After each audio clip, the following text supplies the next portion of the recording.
Selamu alaikum. Mirë se ju gjej të gjithëve. Tani këtu kemi një listë pikash që më shumë ngatrojnë. Siç mund t'jeni ndjeni, unë isha në flotilin e fundit për në Gaza, e cila si të tjerat u ndalua nga shteti genocidial, por pati një jehon mediatike dhe në Shqipëri që masive, që një lajm shumë i mirë, duke qenë se çështja e Palestinës është, domethënë, ka pas vëmendje shumë të dobët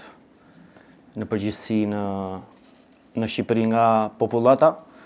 por edhe nga vetë xhamati, edhe pse të gjithë, të paktën ata që kanë folur me ta, më thonin që dhe ata e vuajnë çfarë kalojnë vëllezërit tanë në Palestinë, por në praktik nuk ishte asnjë veprim që mund të thuash, mund të tregosh atë që e vuan me të vërtetë.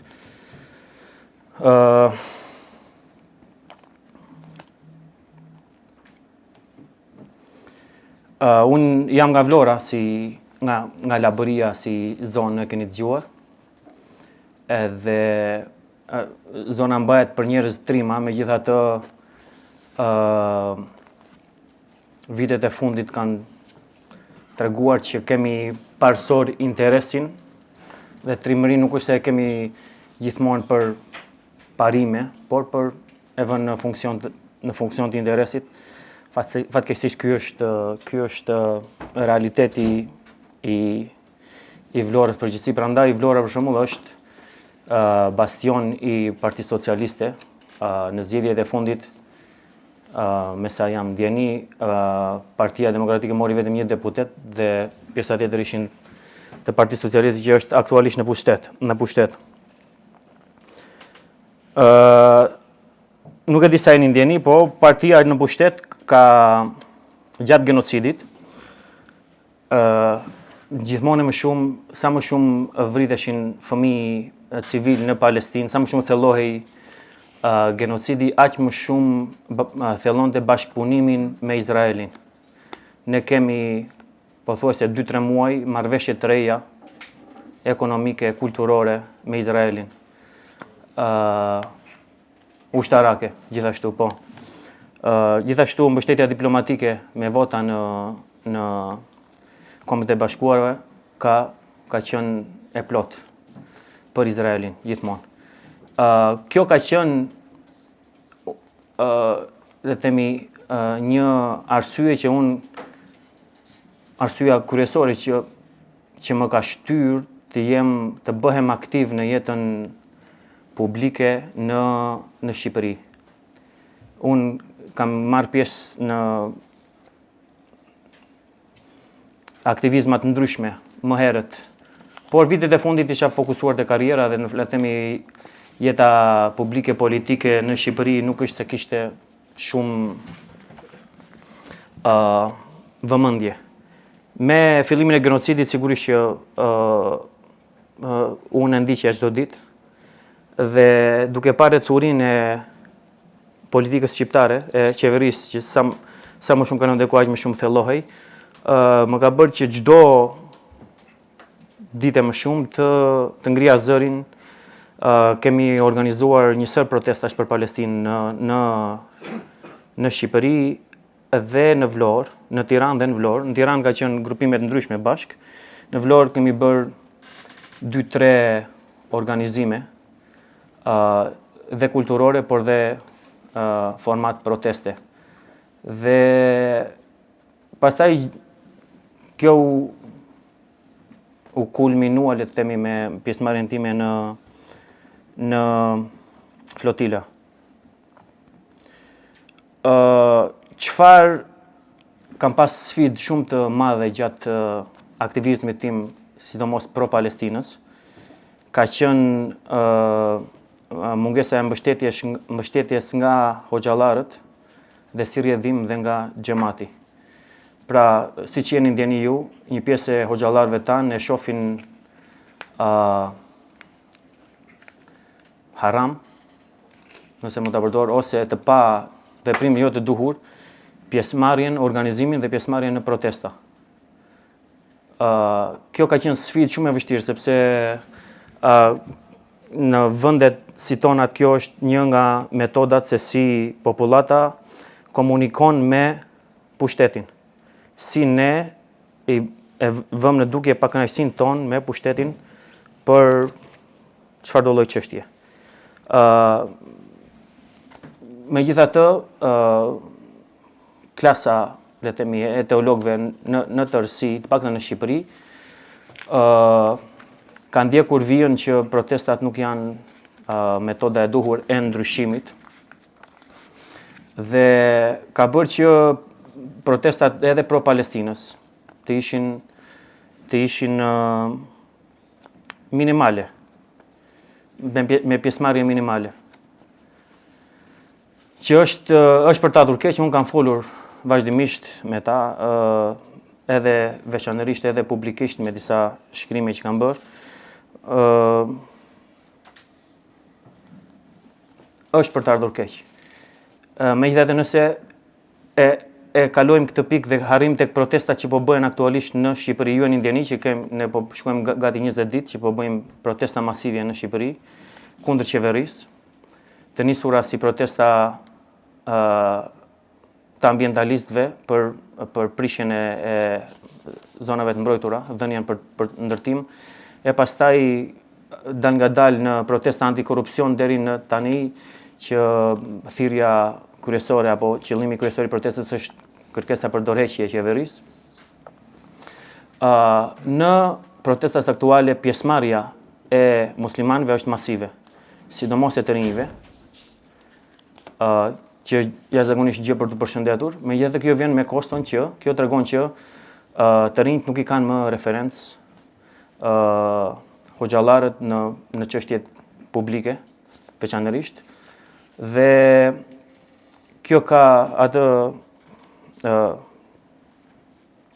të keqen e vet, sepse normalisht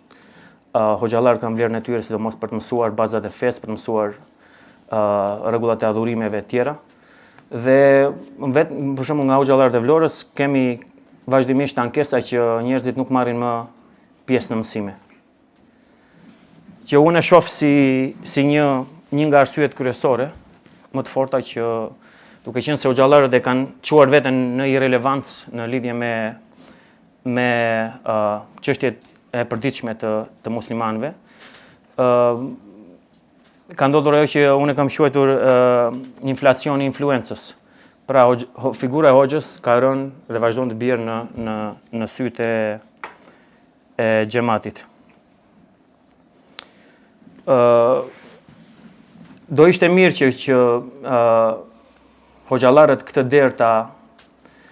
e angazhimit publik, derë në angazhimit publik nga xhamati ta hapnin dhe jo të thyhej në formën që është thyer, ku xhamati tani nuk i ka më referencë. Por realiteti është ky që me cilin hasemi. Një pikë tjetër që doja të shtjelloja është për angazhimin publik të ne si xhamat, duhet ta kemi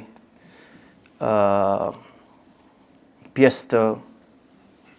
sidomos ne që jemi profesionistë, pjesë le të themi të agjendës tonë personale, që të jemi të angazhuar në jetën publike, të merremi me hallin e shoqërisë edhe jashtë xhamisë. Dhe me fatin e vendit tonë. Pjesëmarrja në angazhim publik më ka bërë që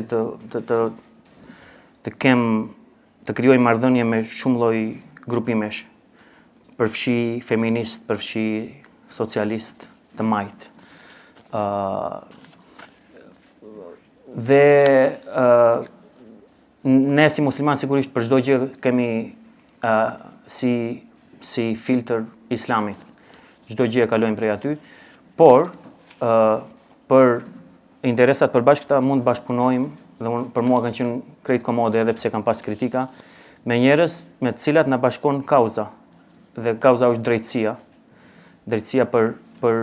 njerëzit e shtypur apo drejtësi sociale për grupime të ndryshme në Shqipëri. Për pikën e drejtësisë, një nga pikat ku unë shikoj mungesë të theksuar të angazhimit tonë është të drejtat tona si musliman. Në Shqipëri, po dhe në Kosovë, ekziston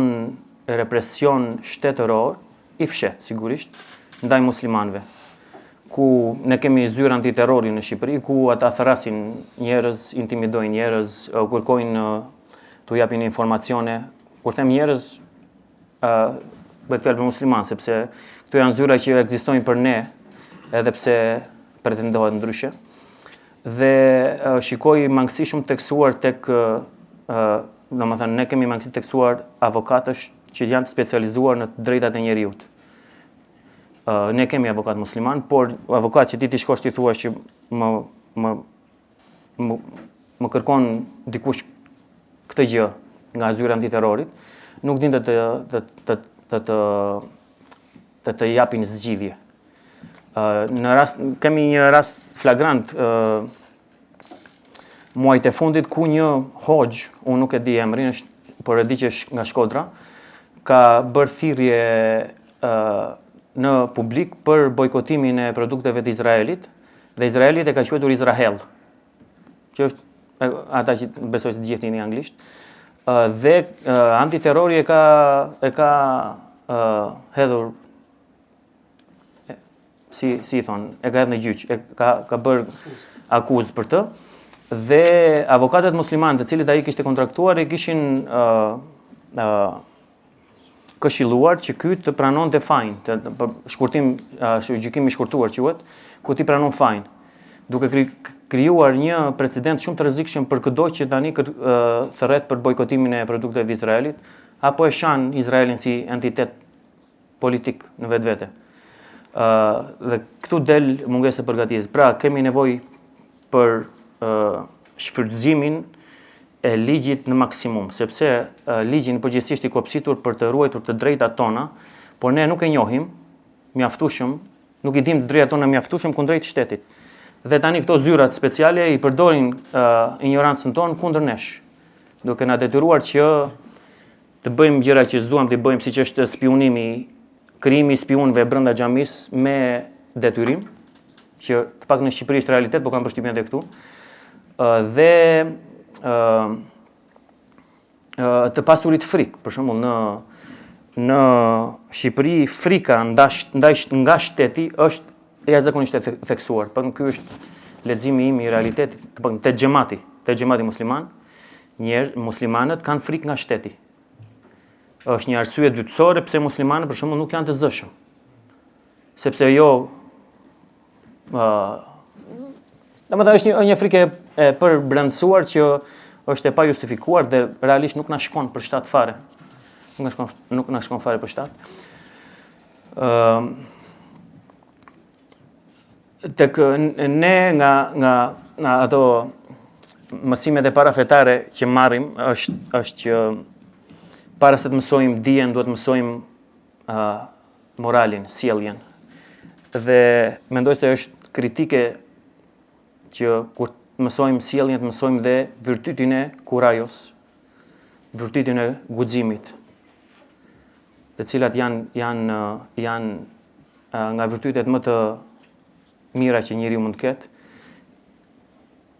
që njeriu të thotë apo të bëjë gjën e duhur edhe kur ka frikë nga pasojat, pra ta mbikaloj, të tejkaloj frikën. Pra, kjo është këshill për gjithë, ju të gjithë duhet të mësoni të drejtat tuaja kundrejt ligjit, sidomos kur përballeni me policë, me shtet, duhet patjetër të jeni të mirë informuar për drejtat tuaja, në mënyrë që mos të lejoni t'ju bëhet padrejtësi.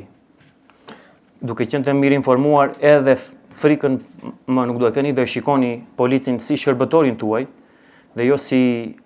eprorin tuaj i cili mund të bëj me ju çfarë dëshiroj. Për mua është pikë shumë e rëndësishme. Kisha diçka tretë, po më iku nga mendja. Faktin pedagog i shkencave shoqërore në tërësi, i shkencave shoqërore, po ta fus studimet organizative aty, po jo i shkencave politike, edhe pse merr me politikë, pëlqen shumë përfshin politikë. Janë disa nga pikat që janë megjithënë në tema që kërkojnë kohë dhe më shumë kompetencë, për të trajtosh elitën e tranzicionit shqiptar, po sigurisht mund të kemi, domethënë, pa u marrë me personazhe të caktuar apo me kasta të caktuar, mund t'i faturojmë me elitës tranzicionit paka shumë kostot kryesore të asaj themi vendnumërimi që ka karakterizuar Shqipërinë nga 92-shja këtej, edhe pse para 92-shit ne ishim duke rënë grob komplet, pra ajo që harrohet kur flasim për tranzicion është fakti që ne ishim aq keq sa që një mik yni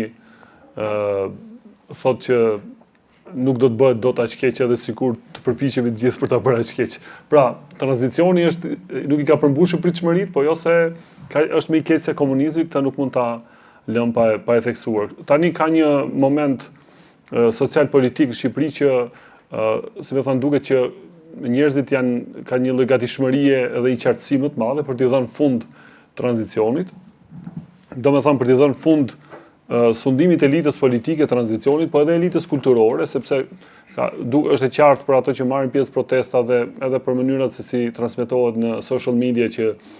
prismarrësit nuk janë më mikpritës ndaj gazetarëve të caktuar, që përfaqësojnë establishmentin, ose ndaj medjave tradicionale, medjave të mëdha, që gjithashtu janë pjesë e kësaj elite të tranzicionit. Po ndoshta një pikpamje tjetër më kulturore. Kështu që besoj se edhe për faktorë të ndryshëm biologjik, historik, ka ardhur një moment që mund të flitet për post-tranzicion. Nuk du ta diskutoj elitën e tranzicionit në një pikpamje, sepse e di që do harroj shumë, do lë pa trajtuar shumë pikpamje tjera. Do merrem pak me këtë pjesën e protestave të fundit. Për mendimin tim, përtej indicjeve të ambientalizmit ose të lëvizjeve të majta, të cilat meritojnë lëvduar se janë shumë më të organizuar edhe më të përgjegjshme, edhe më të gatshme, më të ndjeshme ndaj çështjeve shoqërore, politike edhe ekonomike në Shqipëri. Protesta ka pikën e saj të ndezjes, ose ajo pika që thonë atje te ne që derdhi gotën e ujit, pra që e mbushi gotën dhe e derdhi, është momenti kur një qytetar të riqet zvarr nga një polici private në sytë e policisë shtetërore, dhe policia shtetërore dëshmon në mënyrë pasive, pa u përfshirë, dhe nuk ndërhyn, që u krijoi, u dha njerëzve imazhin e vërtet më përfaqësues të shtetit të këtyre 13 viteve të fundit, që është jo se ka qenë shumë më i mirë më përpara, para me të gjitha të metat, është një shtet që nuk mbron qytetarët, por është për shumë mekanizëm represioni ndaj njerëzve. Kur vjen puna për t'i mbrojtur nga fuqi jashtëligjore ose paralele, shteti është thjesht një dëshmitar rasti. Dhe kjo, domethënë, e demitizoi edhe fuqinë që aparati i dhunës ka, për thënë policia ose arkitektura e institucionit të sigurisë zotëron në Shqipëri, dhe u dha dhe kuraj njerëzve dhe gjithashtu dhe motivin moral për dalë dhe për të kërkuar të jepet fund e mirë një gjë që nuk i shërben as edhe për sigurinë fizike njerëzve, kur dihet që liria shpeshherë është këmbyer me sigurinë. Dhe janë këto mekanizmat se si tiranit nënshtrojnë popullsitë. Kur u pa që kjo siguri nuk ekziston, ndërkohë që nuk ekziston as liria që në mënyrë të rreshme na është premtuar, besoj se ajo i dha shtys protestës dhe ajo vazhdon mbetet kauza më frymëzuese e protestës që atëherë. Janë 20 ditë nga protesta dhe normalisht do duhet të ishin bërë bajagi diskutime mbi post-protestën ose mbi të ardhmen e saj. Ka një lloj ngërçi që pjesa më e madhe e atyre që projektohen si drejtues ose koordinator ose organizator të protestës nuk kanë dëshirë që ta diskutojnë protestën si fenomen politik me pasojë, po kryesisht si proces, duan ta shijojnë si proces. Pra, një pjesë e mire e njerëzve e shohin ato si një demokraci pjesëmarrëse dhe ka atë momentin e saj të procesit, pra të shijimit të atij. Para disa ditësh kemi propozuar, duke konsultuar me disa njerëz, me njerëz të tjerë, sigurisht, me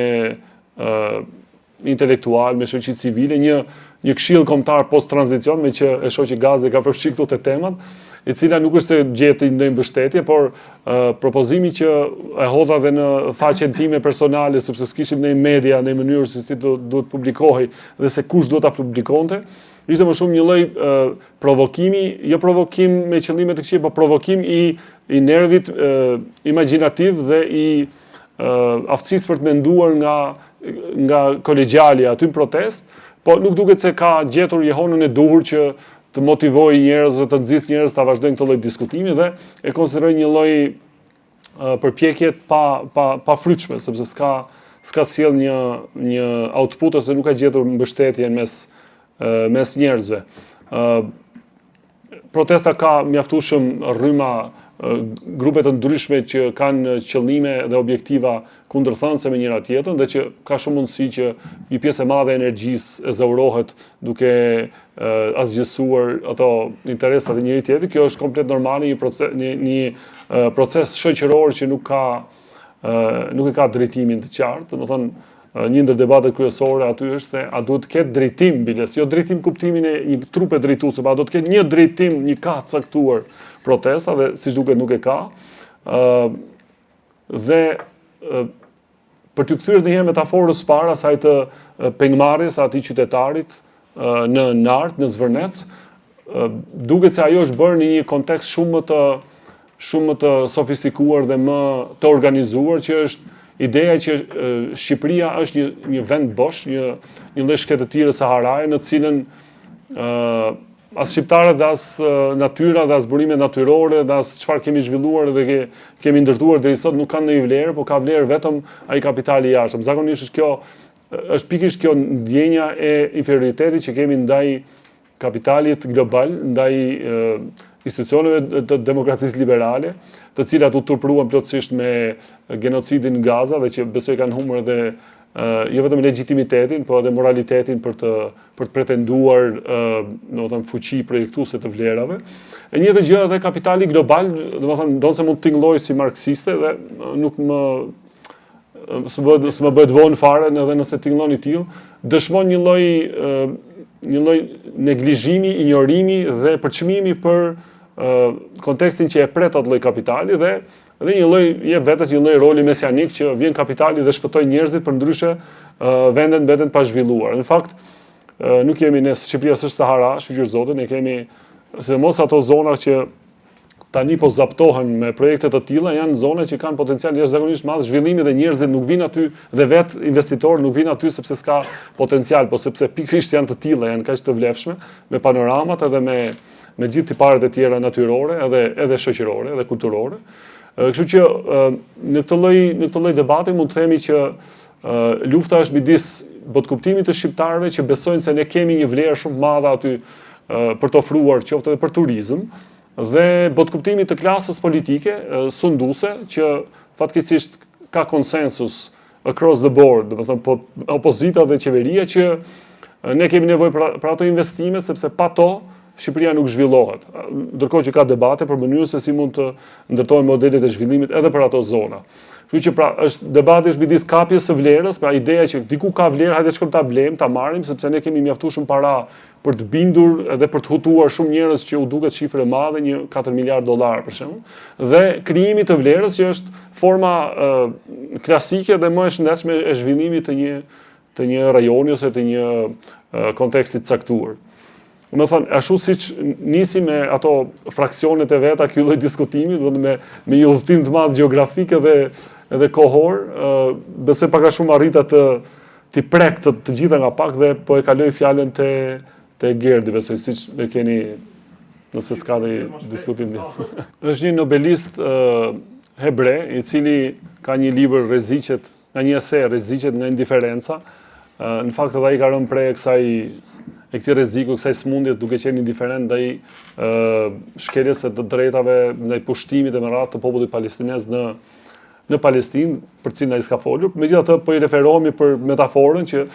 rreziku kryesor që ka kjo lëvizje sociale tani në Shqipëri është indiferenca, edhe jo indiferenca e qytetarëve apo e pushtetit ndaj saj, po indiferenca e vet asaj ndaj mundësive që ose ardhmërive të mundshme që shfaqen para saj. Dhe e ardhmja më potenciale duket se është ajo klasike që pushteti ka gjithmonë kohë dhe i lë kohë lëvizjeve që të bjerren, të bien, të zbehen, të lodhen dhe të bien atë të humbin energjitë dhe të shpërndahen, të humbin dhe besimin me faktin që nuk shohin rezultate të prekshme. Do të ishte e domosdoshme që të kishte një të ardhme rritse për protestët, do të ishte domosdoshme që gjatë rrugës e kemi diskutuar që të kishte një farë projekcioni më imagjinativ të ardhmes dëshiruar nga publiku, nga qytetarët. Një ardhme që nuk arrin të artikulohet shpeshherë nga shumica prej nesh, por që ata që arrin të artikulojnë atë me siguri që marrin edhe një lloj kureshtje minimalisht, mos po them dhe shpeshherë edhe mbështetje ose të njerëz të tjerë që do dëshironin të jetonin ose të bunin në këtë lloj të ardhmeje. Pra, unë kam bërë një farë diskutimi mbi 4 mundësitë që shfaqen para saj, se 4 të ardhmet e mundshme, por besoj se lufta është midis këtyre dyjave. Një ardhme e cila është favori i pushtetit ose i elitës tranzicionit, që protestat dal nga dal të bjerë, dhe këtu tek elita e tranzicionit nuk fus vetëm partitë e mëdha tradicionale, por të gjitha partitë politike të cilat kanë tashmë një mekanizëm të thithjes së produktit ose të outputit politik të protestës, dhe askujt nuk do t'i interesonte të bëheshin zgjedhje të shpejta ose ndryshime radikale në sistem, sepse do t'i duhet që ky mllef të përkthehet në një periudhë pak më afatmesme në output elektoral. Ndërsa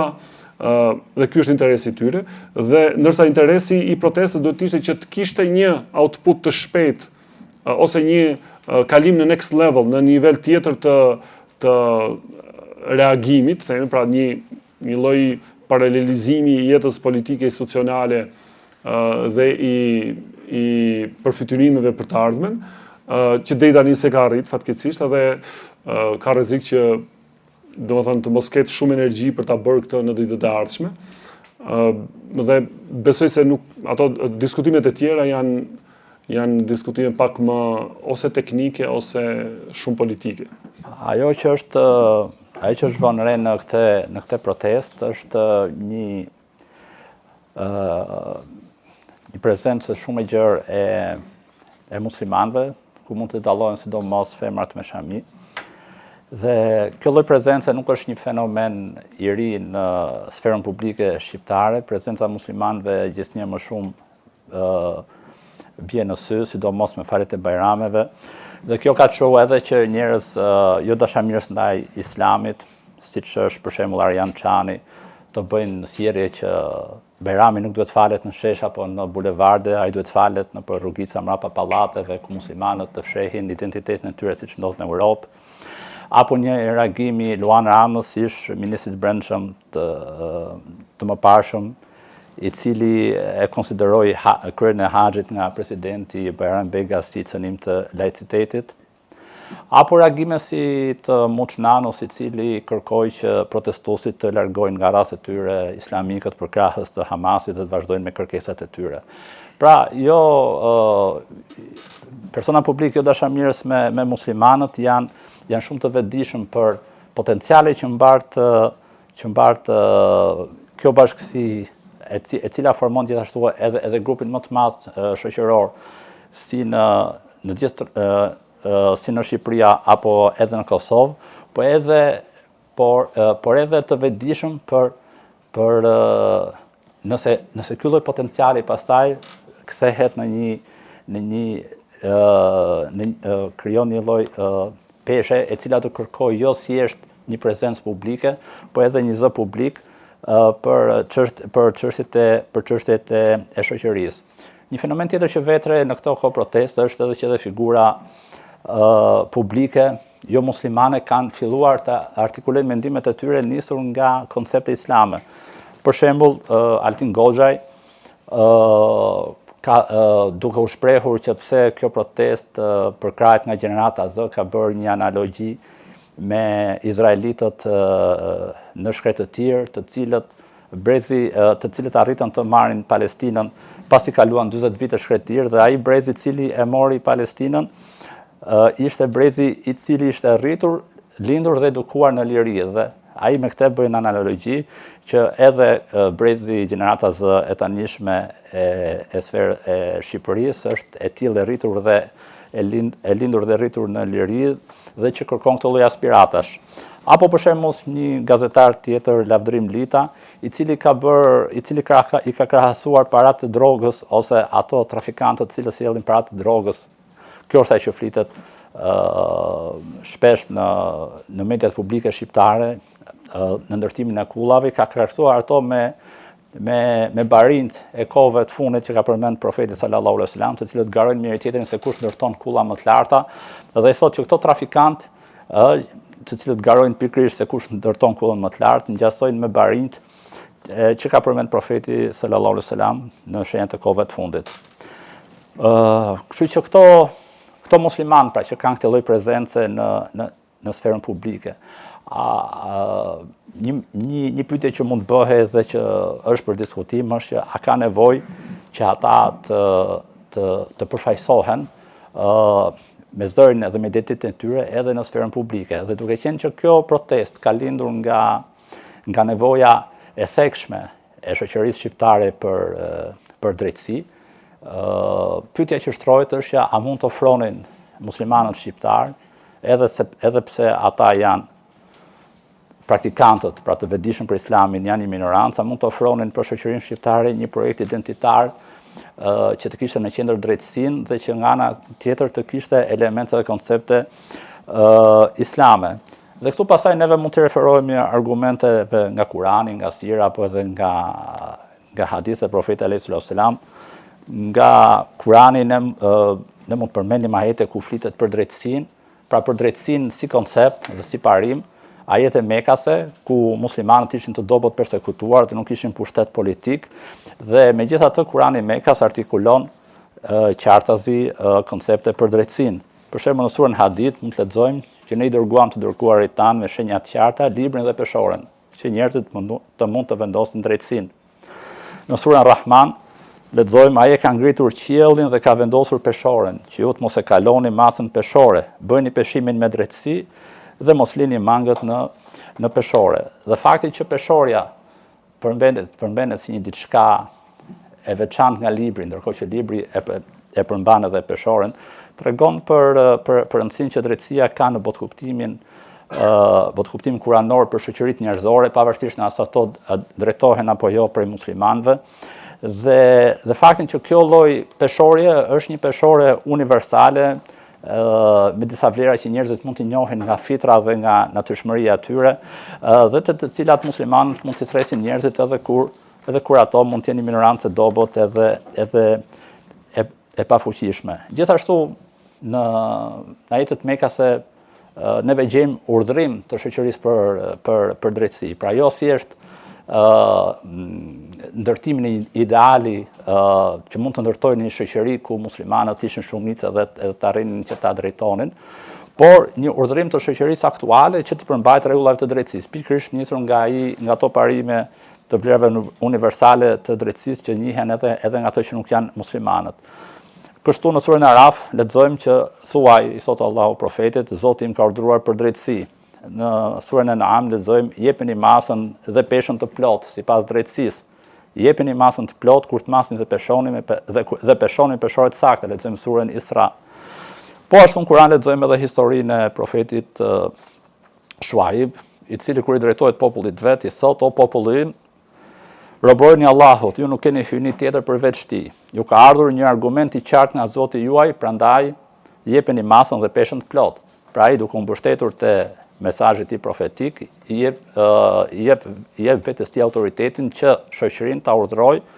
që matjen e peshës edhe në masës ta bëjë me drejtësi. Mos u alini mangët njerëzve atë që u takon dhe mos shkaktoni korruptim në tokë pas vënies së gjërave në vendin e duhur. Nga jeta profetit alayhis salam, neve mund të veçojmë rastin kur një person erdhi për të marrë një borxh që kishte Ebu Xhehli dhe që Mekasit për ta vënë në konflikt për profetin me Ebu Xhehlin, e drejtojnë te profeti dhe profeti i troket në derë Ebu Xhehlit dhe ai ja kthen borxhin që kishte personit në fjalë.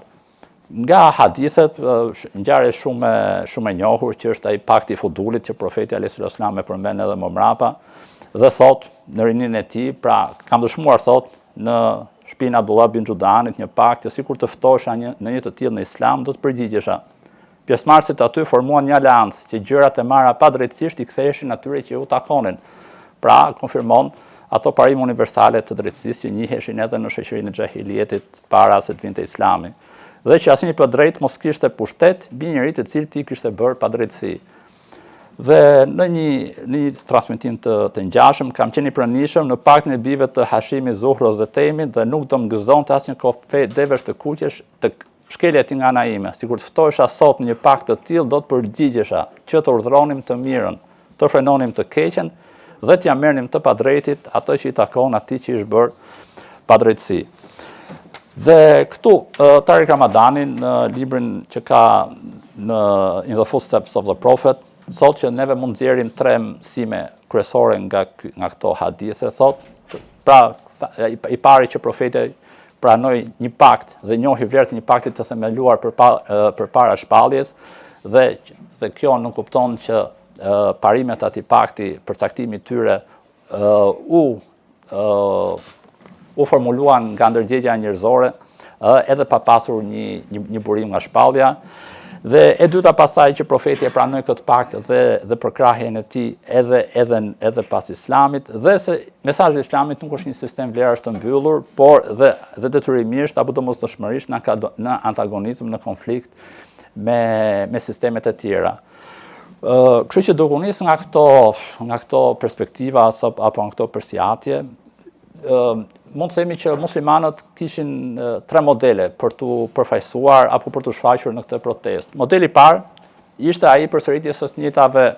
qëndrime protestuesve me terminologjinë dhe kornizën e tyre laike.